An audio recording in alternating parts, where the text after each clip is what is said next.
Well, this is it. I've been planning on creating a YouTube channel. Everybody's, talking about when you're of a certain age, you could make a YouTube channel. And I'd always wanted to do one based on, the things that I know and I do.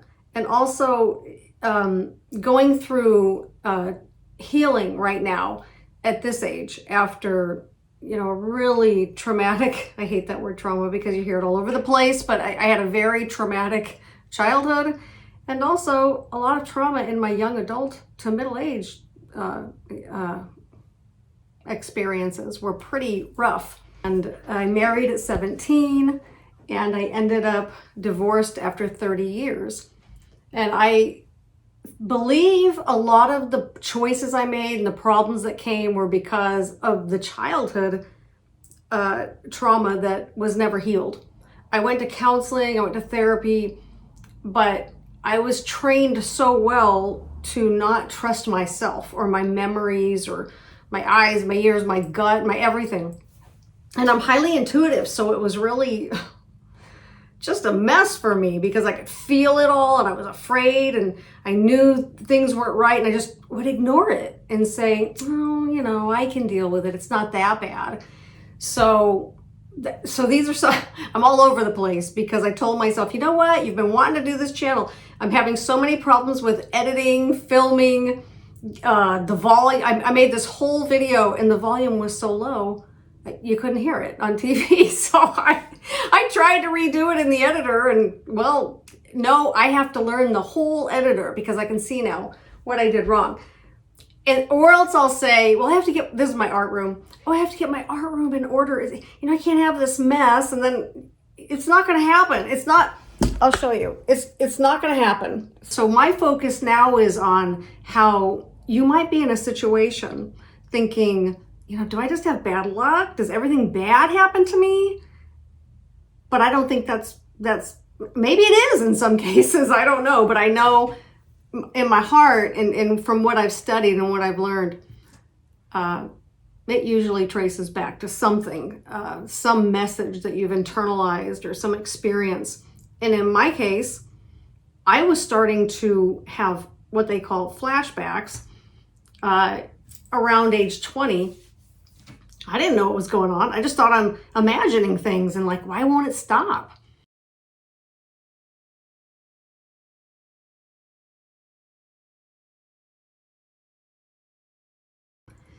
So, I worked on these things in therapy, but I could always say, oh, these aren't memories. This is false memory. Or, I'm terrible to think these things or feel these things.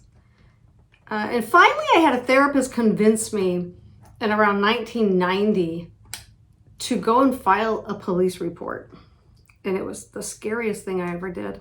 And then 2 years ago, and all these years in between, let's see, in 1990, I would have been 35-ish or 32-ish. Anyway, I was going through my everyday life. I had a child I was raising, a son that I was very close to.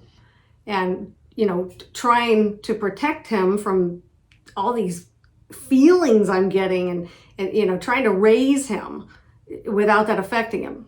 Probably not possible. And then I got a phone call, like I said, a few years ago from a detective in the state that I had this memory. And, I got a message first on the phone. Is this my name, my former last name he had? And it was on the machine. This is Detective so-and-so. I'd love to talk to you. I have some information from something in the past. And I was like, what? And so I called to make sure it was really a detective because I don't trust anything because of this past. And it was. And they connected me to him. I was so scared.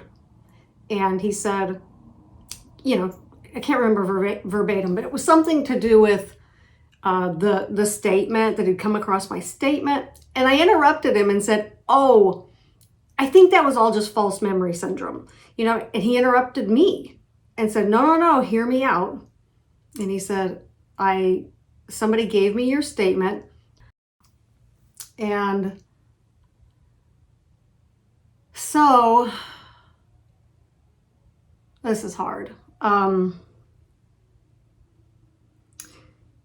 The statement he told me matched what happened, descriptions, everything that I had. I had it in segments and pieces. I didn't have it like you're watching a movie and it's all coming back. It was pieces that would just come in my mind. So just come in, and I'd say, stop thinking like this, And he asked if he could drive to my state and talk with me. So I thought, oh man, they must really have a lot of information, which I believe he did. And within a few days, it seemed like he showed up and interviewed me for, I think the first day it was a little over 6 hours, and another day came back, maybe 4 to 5 hours. I can't remember. I was exhausted and also kind of in shock. Still trying to process, how can this be real? How could this be real? And I'm being shown images, I'm being given, a little bit of information, finding out that another piece of information I shared was never released to the public. And I was just, it's like my world stopped and I just froze. And then I had to face that this really happened. And, my brain was trying to give me pictures. I still sometimes feel like I can't believe this was real, but it was. And so, I had read so much about false memory that I was just convinced, or maybe I just wanted it to be. So, anyway, I have a lot to talk about. And my goal is that for people who are experiencing similar things, it doesn't have to be as severe, but just, body feelings or flashes or thoughts or memories.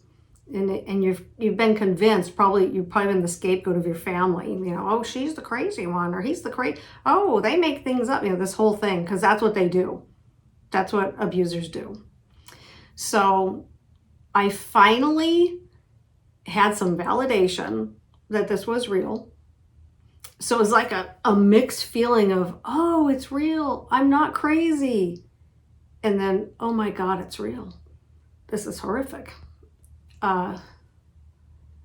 So a few years have gone by and I've had time to process it more.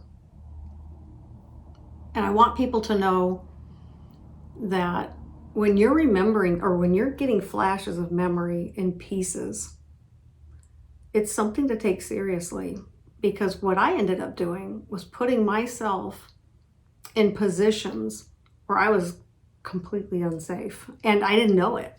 I thought I was just living my life, being a housewife and raising my son, and things were just moving along, but it was so bad, so bad.